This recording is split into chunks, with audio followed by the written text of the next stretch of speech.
China EVs and More podcast. In the next hour or so, my co-host Lei Xing and I will go over the week's most important and interesting news coming out of the global EV, AV, and mobility sectors. What Lei and I discuss today is based on our opinions and should not be taken as investment advice. For those that are new to the show, welcome. And to our loyal listeners, welcome back. We ask that you smash that subscribe and like button so that you don't miss anything from us in the future. I'm confident that Lei and I are two of the most knowledgeable people in the world doing this, so help us get the word out about this show to others. My name is Tu Li. I'm the managing director at Yangwang U7, a global management consultancy that helps organizations bring innovative and tech-focused products and services to the transportation and mobility sectors. I write a free weekly newsletter that we pull many of our discussion topics from. You can sign up for it at yangwang.insights.substack.com, which, of course, I encourage you all to do. Apologies, Lei. I know you've been waiting patiently. Can you please introduce yourself? Yeah, good morning to a technically challenged. This is your co-host, Lei Xing, former chief editor of China Auto Review. And this is episode number 204. Bring your dollars is the theme of this episode. Tariffs and BYD again. Those are the two most the biggest topics that we're thinking of. BYD has been in the news almost constantly, and now the tariffs. I think what's the way to describe it? Do we put the nail on the coffin that this is going to stay for the long haul, and this is where the baseline that the global auto industry is confronting at least for the next 4 years. So we start off from there. And let's talk about tariffs first. So the 25%, Trump says it's permanent and it's on everything not made in the USA, imported into the US, including auto parts. So the order now is, I guess there were some, discussions and then delays again. And now it looks like it's going to be put into place on April 2nd with the tariffs starting to be charged on April 3rd. And then the parts goes into effect on May 3rd. I believe that's the directive. And on top of that, there's the April 2nd of reciprocal tariffs. And on top of that, for China, we have the 100% EVs already, 100% tariffs on EVs already in place.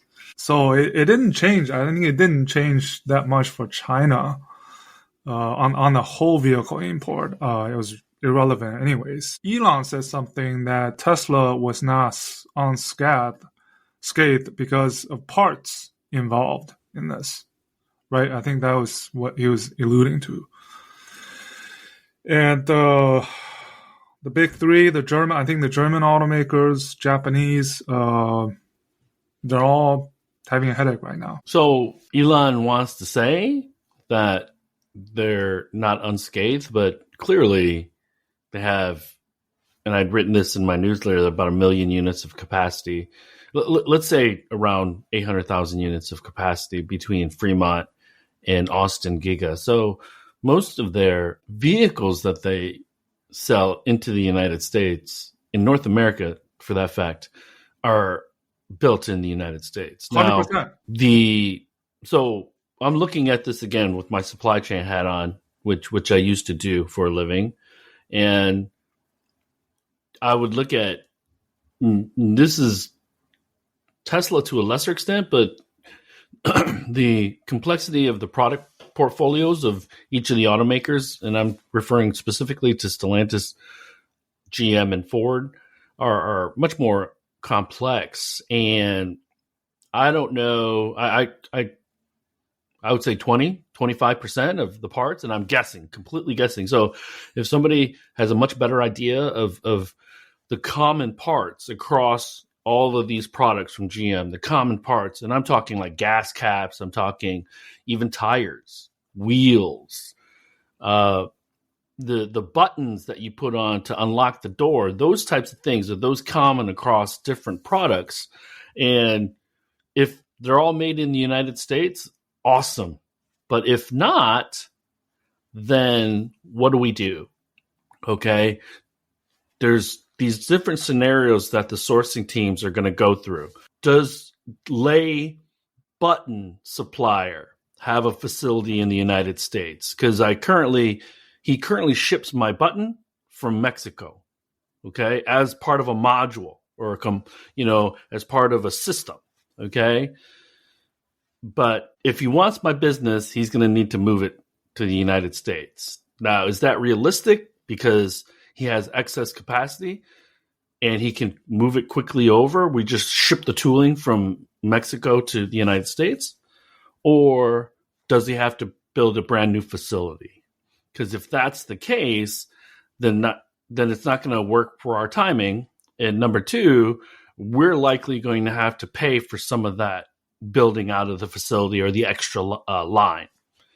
And so now I need to go to Lee Button Factory and see if they have excess capacity in the United States. And so they market test all the time anyways. So they should know right off the top of their heads who builds this component or a similar component in the United States.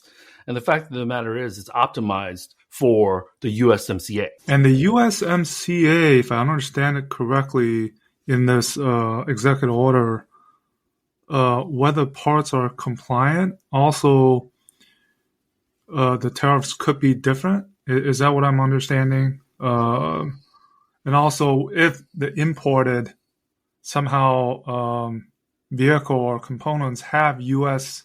content, then it's a bit complicated. I think Trump says this at 100,000 foot level, and then his team, cabinet, his staff, then put all the pieces together. I think it's completely top down. We're going to do X. They don't care what the implications are. They don't actually do the research on the implications or collateral damage. Because remember here, a lot of the people that will be affected, although Sean Fain did tweet or write a letter of support. Yeah. Well, I think he's happy, but he's gritting his teeth as he writes that letter. Exactly. Because we know that they don't like each other. Because the cost of manufacturing is going to go up. The cost for the consumers to buy is going to go up. And Trump even, I saw the news that he kind of told the big three, don't raise prices. He just does his own, thing. But I was looking at some of the data, right? Mexico, Japan, South Korea, Canada, Germany are the 5 countries that are most exposed. And I actually think. Let me stop you there, Larry. Yeah. Because we've had a free trade agreement, generally speaking, with Canada for forever.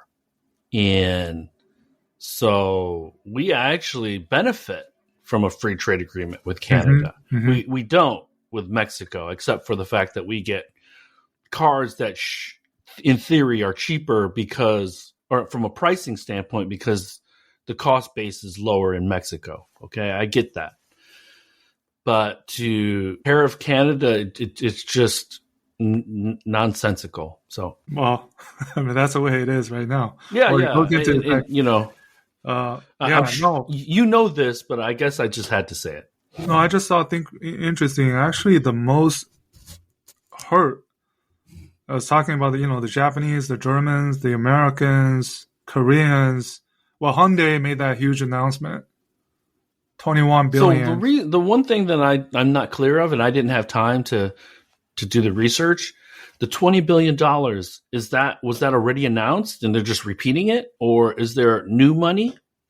So that's what I'm not clear. I wasn't sure either, but that was what they announced. It might include what was already included, but I mean that's a huge investment, and I think came at the Well, remember Right. that. And it was in place many years. I think it was in place in 2021 or something, and now it's materializing. Which Importantly, yeah, even if it's existing, the Trump team is going to take it and run with it as a huge yeah, win. yeah. This is working. This is working. Yeah. No, I was saying, the Japanese, Koreans, Americans, Germans. Actually, Germans are losing the most, or they have the most to lose, especially BMW Group. Why? Because they're exposed on all three continents.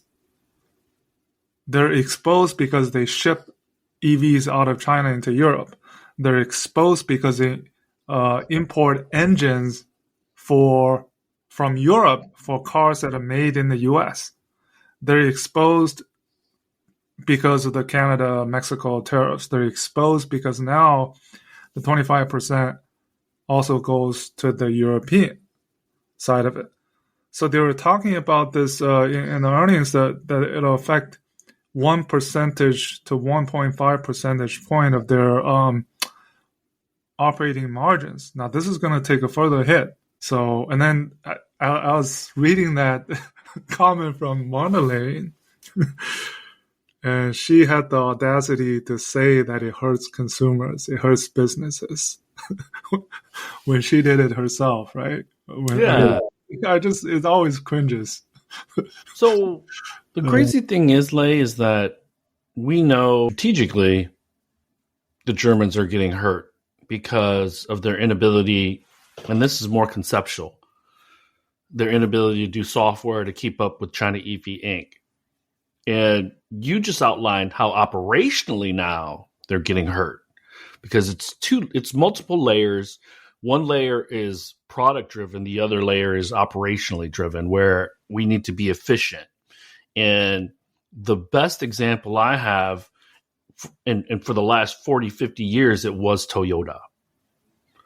Okay. And they're still very operationally efficient, but the new bogey or the new kind of leader in operational efficiency should be BYD, or all the efficiency experts should be pointing to BYD, because you don't go from 500,000 units to likely over 5 million units in a 7-year time span without being able to manage your supply chain, manage your sourcing, manage your costs. And they're doubling down on R&D again. And so I don't know if you saw what I wrote on X. Ed Carson had tweeted about the U7 announcement, and I said the Germans just kind of threw up in their mouths a little bit when they saw the U7, and then finally saw the price of the U7. So now there's a E7, kind of the mid-size sedan coming out, and then and then they just announced another kind of a price cut, right, for a few of their Ocean lineups.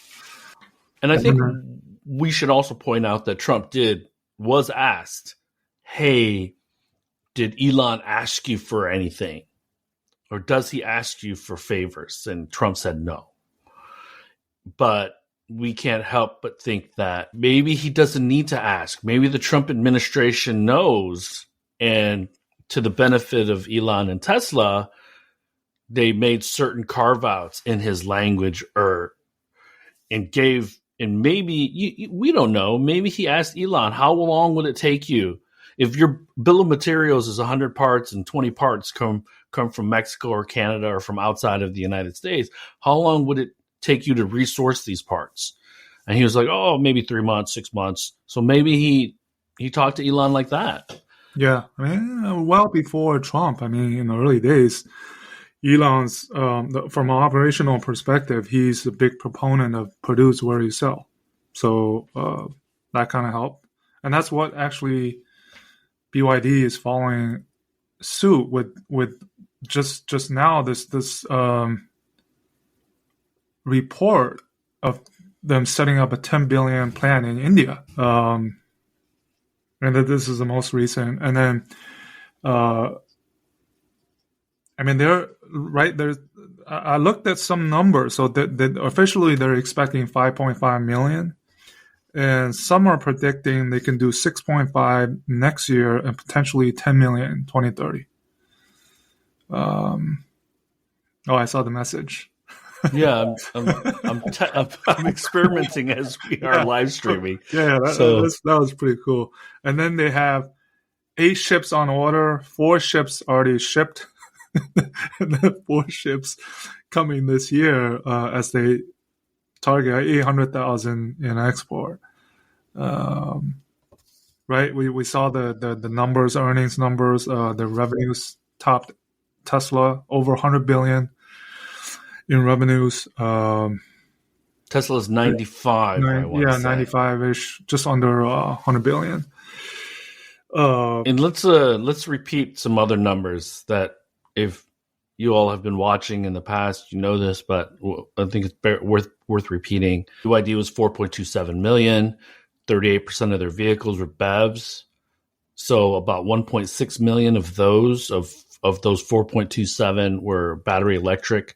So BYD is right on the heels of Tesla. This year, they'll more than likely sell more battery electric vehicles because there's Tesla stands out there that don't want us to count the PHEVs. Fine. Oh, that's question. Fine. Yeah.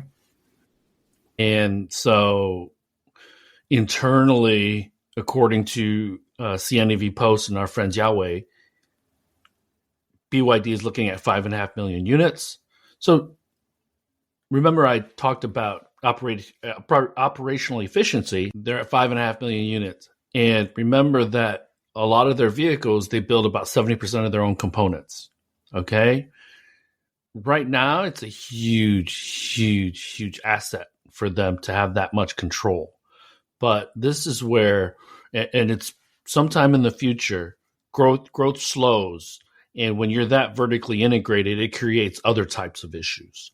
So how he's going to manage that, especially because of this protectionism, Lei. So he's going to have to build in Europe, in Latin America, in South America, in Turkey, in Poland, I think, in Hungary or whatever. And so we've already agreed that Wang Chuanfu should be stood up as one of the best managers of the 21st century so far. You know, phase 2 is going to be as growth kind of plateaus, specifically in the China market, and he's looking for growth in these other markets. He's going to build locally. We know that strategy for him, or BYD anyways. And then being able to manage the transition from 90% domestic sales to maybe 70% domestic sales and 30%. And again, the base is growing. So it's not like, okay, I'm at 5.5 million and I stop. We agree that they have the potential to beat Toyota eventually in vehicle sales. So they'd be well over 10 million units then. So as the base grows and they're selling 30%, 35% of their vehicles outside of China, we're talking 3-4 million units. And to your point, Lei, then we get into a BMW scenario where they're building in all these different regions with the bulk of their production still in China, though. So, yeah. So going forward, if those overseas plants materialize, and it won't be smooth sailing, first of all, then they could be on their way to 10 million. But it's not going to be easy. But the last year was obviously a year of honor for BYD, pun intended, because launch of Honor editions, that was part of the price war tactic.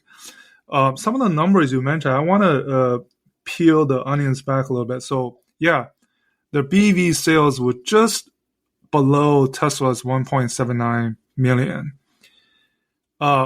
Interestingly enough, 80% of their sales were below 200,000 RMB. So mostly coming out of the BYD namesake brand. And the other 3 brands actually accounted for less than 5% of sales. They export about 10% of vehicles, but those 10% of vehicles accounted for 29% of revenues. And their gross margins are, around 20%. Of the plugins, China sold a little bit over 5 million plugins. BYD was almost half of it, 2.5 million. Okay, so top 10 NEV models. Guess how many were BYD? 5. 8. 8. I was gonna say 7. Just some of the numbers I put down, of their earnings, and they actually, among Tesla, Li Auto, NIO, their R&D expend was 53 billion RMB, and they're in over 100 plus countries and regions. For all intents and purposes, to the viewers and listeners, let's say it's $1 buys me about 7 RMB. So when Lei says 56 million, it's about $8 billion. Yeah. So, and then their goal this year is to have 60% of sales with the highway NOA feature. Basically the Gaza IC, which they're launching as we speak, these different models. But not without challenges. One of those is the Financial Times report of this investigation into the Hungarian plant. I'm sure you saw that. Yeah. The other one is the scrutiny over in Brazil. And I think the third one is what I think of Denza, Fang Cheng Bao, Yangwang. It's going to be difficult to manage. And I won't be surprised if BYD pulls a Geely group tactic of somehow consolidating those plans. Here's the irony, Lei. I don't think the Chinese, well, let me say this carefully. I think it's going to be more challenging for BYD to sell a premium vehicle in China because most Chinese consumers know them as a 200,000 and below. It doesn't matter if it's a Yangwang or Fang Cheng Bao. I think Denza has an opportunity to kind of carve itself out because the vehicles are great and the brand isn't as closely associated to BYD as a Yangwang and a Fang Cheng Bao. So I think the Yangwang and the Fang Cheng Bao, especially if they can undercut the 7 Series, the EQS, the i7, or the i7, they might have a better chance of success in Europe. The premium BYD brands. Which they're launching. I think Denza they're launching. Fang Cheng Bao is already on sale. But Denza, I think, has been stuck on 10,000 a month, like forever, even though they have launched several new models. Can you give our viewers the background on how Denza came to be? BYD Mercedes. That's the history. And then Mercedes backed out. So now it's all BYD. And that was founded in 2010. Early Denza vehicles had a badge that said Denza designed by Mercedes, I want to say. Styled by Mercedes or something. Or styled by Mercedes. So the Denza, is it the Z9? Is it the Z9? There's the Z9 GT, and then they just launched the N9, as we know. The Z9 GT looks great, by the way. But the bulk of their sales so far is still the D9, the MPV. So it's something to watch. The Yangwang U7, I think people expect it to be another one of those million RMB model, like the U8, the SUV. But what was a little bit surprising to me about the U7? So for everyone, this week, BYD had another press event. I won't say BYD. I'll say Wang Chuanfu, because it wasn't a BYD press event. It was a Yangwang press event. Yeah. And this is the third press event in the last 6 weeks, I want to say, 6 or 7 weeks. The 10. first being the announcement of God's Eye being standard on most of their vehicles this year across the brands. The second was the ultra-fast charging. And then the third was on Monday or Tuesday. And where they unveiled the U7. So we already knew the U7 was coming. There's already videos about it, but now it is unveiled. They're going to start delivering it to customers, and the pricing was $680,000. So roughly $80,000, $90,000. Yeah. And your point is that the U8, U9, U9 is U8, the other sports car, sports right? EV, yeah. So everyone was speculating the U7 sedan was going to be about $1 million, and I looked. The dimensions are effectively the same footprint as an EQS and an i7, so they are targeting.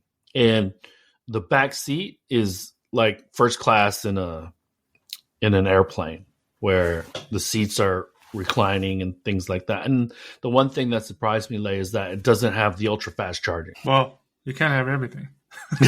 But BYD seems to put all of this world feature into it, into these, the Yunnan Z and the quad motor, and this is the first NEV with a flat engine in the world. Yeah, a few more statistics because I had written them down in my newsletter. So 680,000.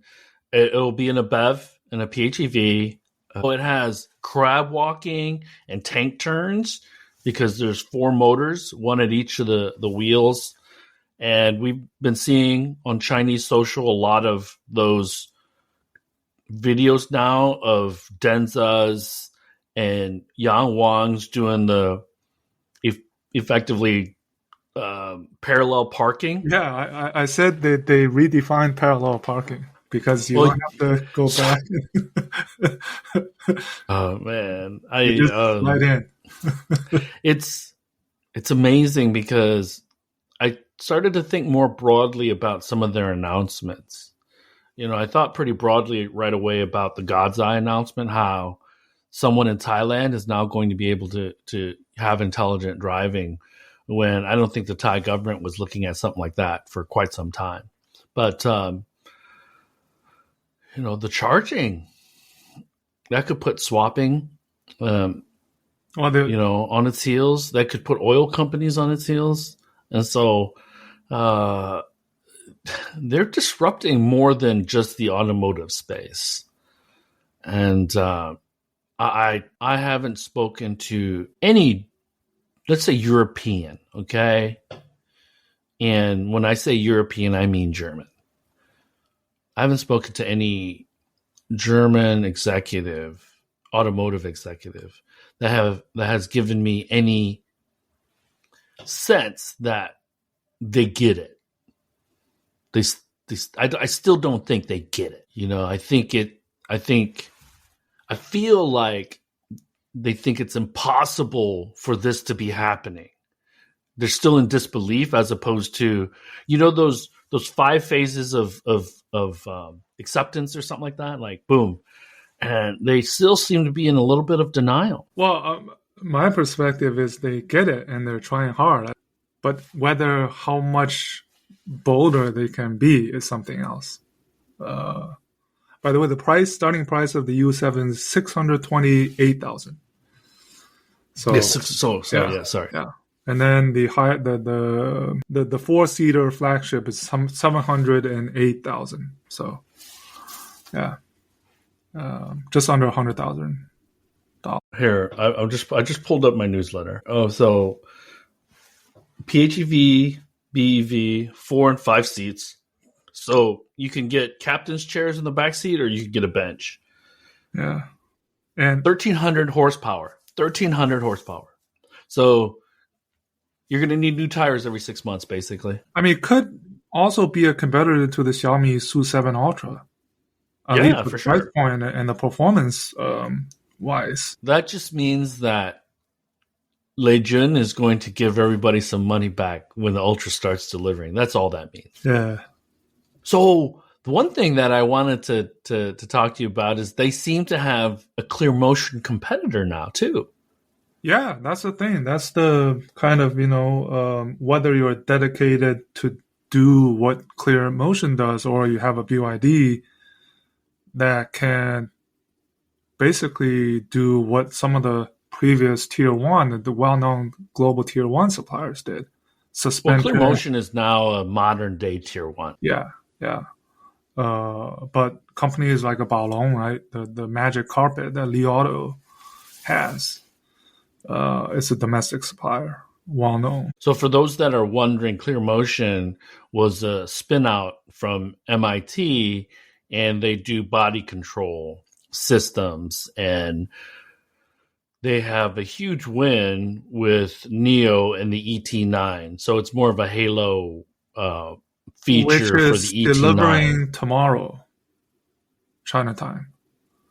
So Jeffrey, I don't know what color did you order, Jeffrey, when you got your ET9? And it has the God's Eye A, which has the 3 LiDAR, and I'm talking about the U7. 2 NVIDIA chips that equal total of 508 tops. I believe it's also got Hesai LiDARs. Yeah, 450 miles of range. Three LiDARs. For the BEV. And 625 miles of range on the PHEV. So I didn't have time to do side-by-sides with the EQS and the i7, but I'll take a look to see where they're at. But in China, the i7 and EQS are, I want to say, they're almost niche. 1.5 times as expensive. They're niche. And the other thing I just today is the 1-year anniversary of the launch of the Xiaomi SU7. A year ago, the SU7 launched, and a year later, roughly, I'd say 200,000 units have been delivered. One model from a newbie,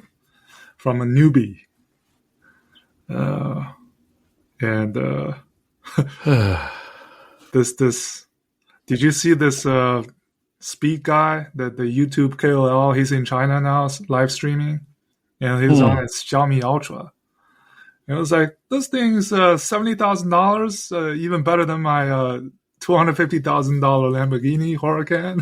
Yeah, well, it's weird. I still find it weird that more people are poo-pooing, or I won't say more, people are poo-pooing Chinese products and things like that, but you and I have never met them in China. So I think it's hard to really take people seriously unless you go over there and sit behind a car. And if you want to pick it apart because you've sat in the vehicle, driven the vehicle, and understand how traffic works in China, when you're specifically talking about intelligent driving, then I'm going to give you kudos. But don't be lazy, man, and sit in your office in freaking California or New York and think that people are going to take you seriously when you're poo-pooing, what's going on in China, and point to subsidies, point to this, point to that. Man, at the end of the day, these people are working their butts off. And so, and I always bring up the fact that Tesla vehicles, most of them have subsidies on them. Tesla's factory in Fremont was effectively free. It was a $40 million plant. It's a plant that builds hundreds of thousands of cars that they bought for $40 million. That should have cost them well over $1 billion. So yeah, I mean, how do you make an apples to apples comparison? Right? That's the point. And the company in my backyard, General Motors, they got bailed out by the U.S. government. So Volkswagen is owned 17% is owned by a state. Lower Saxony. So how is that not state owned? Nobody ever calls Volkswagen state owned. No one. So, anyways, I digress. So let's do this because I see a chart that I put in the newsletter. Mexico is number 1 for vehicles imported into the United States. Japan is number 2. I don't know. Well, Japan is number 2 in value. South Korea is Value, number yes. 2 in volume. So, and then everyone else is the same. Canada, Yeah, so Germany, number 4 and 5. Yeah. so that means that Toyota ships a lot of Lexuses and they ship a lot of high-end SUVs over probably. So I could be wrong on the SUV side. Where do they build the 4Runner? Where do they build the Land Cruiser? I'll find out and I'll let everybody know. Anything else you want to talk about, man? No, I think these were the 2 most important topics this week. And then we're at the end of March, which means we're going to see Q1 numbers coming out in a few days. Well, you did say that Li Auto did not do weekly numbers. Well, how long do you think that's going to Do you think that's going to last a long time, or do you think? As long as CAAM has put out that notice and called it out, that doesn't mean that others won't put it out. Okay, but I think at least Li Auto is going to do it. Only put their own numbers out on a weekly basis.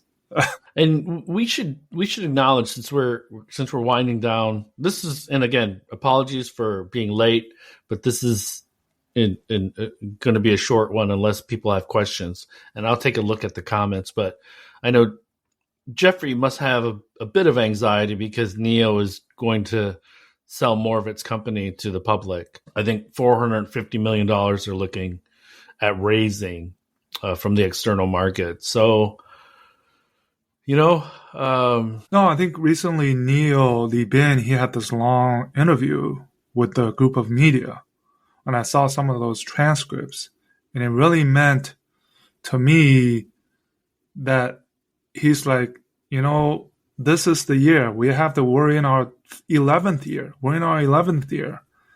And a goal is a goal. Q4 breaking even, doubling sales, those are still in place. If they don't do it, I get the sense that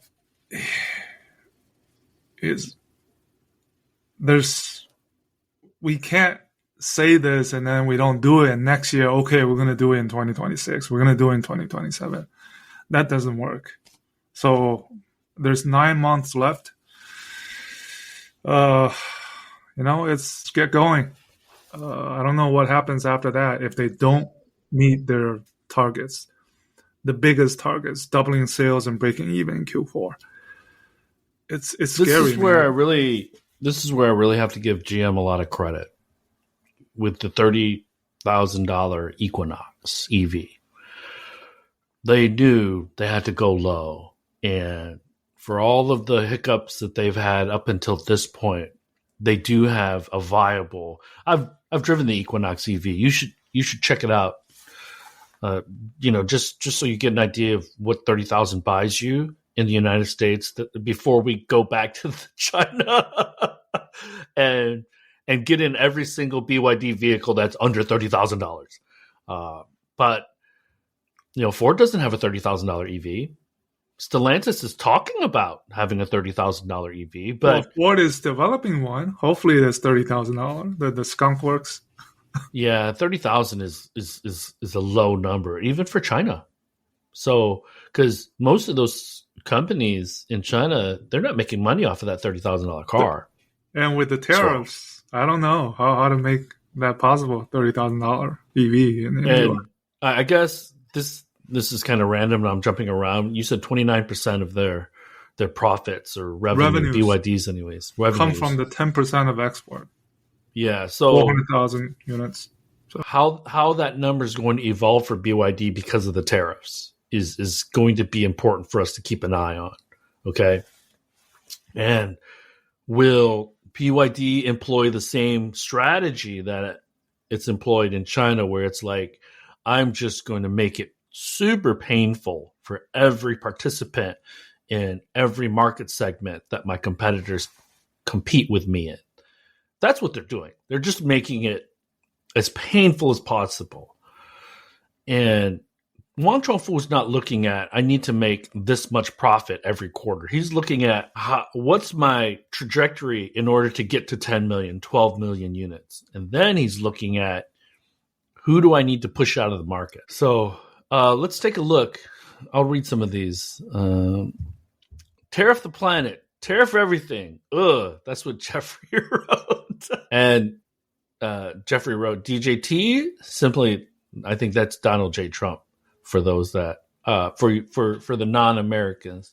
Understand the extreme complication and cost that involves the concept. This concept either, and he's talking about tariffs. He backs off this, or his entire team does not understand worldwide supply chain and likely locks Elon in the closest. Elon in the closest during these conversations. More power to China and EVCO. China is likely planting more corn for all the popcorn they will be popping to watch this clown show. Anyways, boy, Mike, I will tell you offline a little bit about this shirt next time I see you. BYD is the new Godzilla. That's Jeffrey again. And then Mike, if U.S. EVs are 5 years behind China today, after 4 years of tariffs, we'll be 20 years behind. So, and so, fun takes. So SPX is Aston Martin, a sponsor. Unfortunately, they are not. Although I have not approached them, perhaps they'd be interested in sponsoring. But there's a funny story behind these shirts. I told Lei about them. I have a few other ones too that I'll wear. I didn't think they were going to be. I didn't think they were going to be that interested. No Velcro. Oh, so, okay. But that makes a lot more sense, anyways. And then VW sold more sausages than cars, and I think Jeffrey's joking, but he said, "Kill me." I think he wrote that right after I said NIO is selling more shares. Yeah, they're below $4 again, right? Yeah. So it's stuck there forever. Let me see here. I will look at LinkedIn. Are there any? Okay. Felix, what's going on, buddy? Felix Hamer is on. I just remembered as we maybe last thing we'll mention is as we get closer to the Shanghai Auto Show, a few of what's been happening of the foreign automakers, some of the announcement. One that stood out was BMW Group putting Alibaba's big model into their upcoming Neue-Klasse, the iX3, locally produced starting next year, and they'll show something at the Shanghai Auto Show of this integrated smart cockpit with these type of Chinese AI insight, let's just say that, and expect this to happen more as we get to more of these German innovation or German digital innovation with Chinese characteristics. Yeah, like I said, the Germans are the hardest trying to become more Chinese, more than any other foreign brands or automakers in China. I mean, look at, right? Ola was at the China Development Forum. Oliver Zipse was at the China Development Forum. And all they said was how much of the OS development for the Chinese market was led by the local team. And I just, speaking of OS, Li Auto just open sourced their Halo OS. That was an interesting move. So there was a post this week on LinkedIn where the guy was like, because he was posting as a freaking European guy, posting about BYD, and then in second place, Tesla being the fastest charging vehicles. And then our friend from Lucid, he kindly interjected that, no, Lucid is the fastest charging American car company. And so it's just like, dude, don't be so lazy that whoever posts this stuff, you need to be accurate or well, we're even not accurate sometimes. So, but we admit it, right? I'm, I don't have that kind of ego where it's like, because we're just trying to keep up with all the information, and that's why it takes two of us. But I don't have any problem saying that I made a mistake in last week's episode. But if people tell me I make a mistake, I'll try to correct myself in the following episode. But it is that just seems to be lazy, you know. And then let me see here. Here's Pankaj just wrote, any potential upside for China auto from all these tariff mess? Looks like any plans for China auto manufacturing in Mexico will be delayed. I'll say this. I'll say that because the Chinese still primarily manufacture in China, they don't have a lot of capital assets outside of China. And so they can wait this out because Trump is technically only going to be in office for 4 years. And you can even look at the fact that in 2 years, we're going to have an election on the House side and some of the Senate. So all this power that he has, he's upsetting a good portion of the U.S. population. So will he be unencumbered in 2 years? That's the question. And, BYD doesn't want to do this, but they're in the cat seat because they do have the flexibility.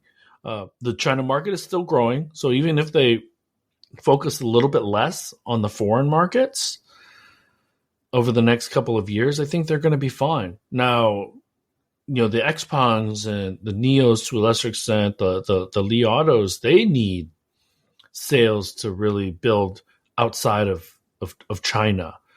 But I think they could turn complications into opportunity. What do you think, Lei? Yeah, I mean, I somewhat agree. The North American region as a market is the most lucrative, but also the last frontier of all the Chinese who have the ambition to be global. So now their focus is, besides China, is basically other regions of the world. And it's everywhere else other than North America for now, given the tariffs. And that discussions with Europe is still going about the tariffs there. There's no way that even the discussions can be had because Trump is pretty firm.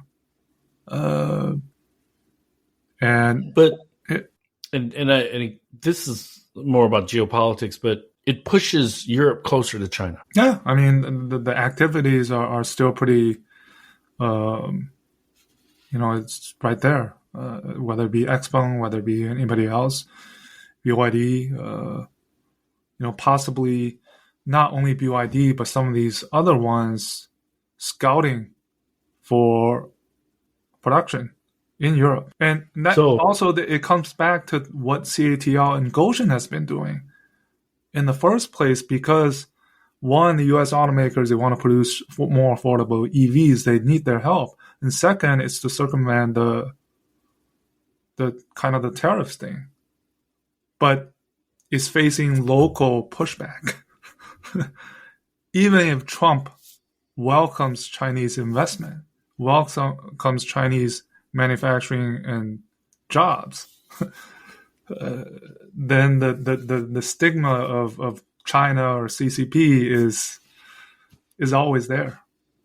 No, I disagree. I think Trump, if he turns 180 degrees, he's going to be like, they're our friend.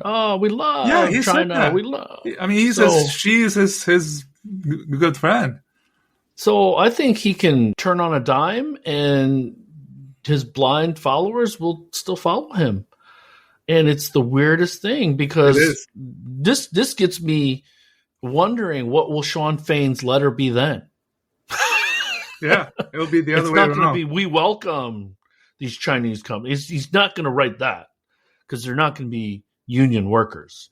Right. And so one thing that Felix did right, and I want to hammer this home because this is why it's important to be a leader or at least be a major player on the clean energy side. He writes, you know what's funny? Thanks to Neo and Jeffrey, you can take some pride out of this. thanks to NIO, Amsterdam has dirt cheap 500 kilowatt charging. Yeah, I saw that post about, what was it? 30 cents euros per kilowatt hour or something.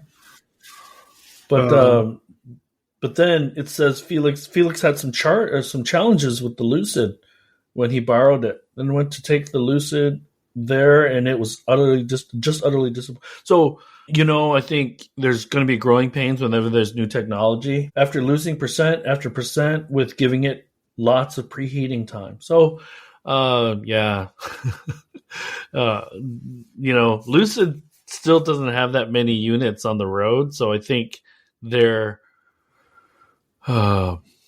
list of bugs is pretty short still, with regards to the air, and then the gravity is starting delivery, but I can't imagine there are that many gravities on the road in the wild yet. So, anyways, hey, that's all I have, man.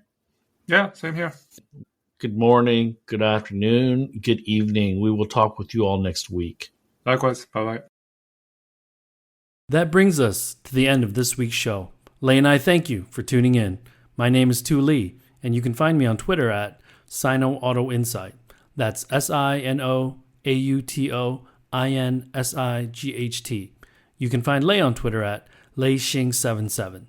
That's LEIXING 77. If you wouldn't mind rating and or reviewing us on Apple Podcasts, Spotify, or wherever you grab your podcast from, we'd appreciate that as well. Even better, if you enjoy this show, please tell your friends about it. Please join us again next week as we track down all the latest news on China EVs and more.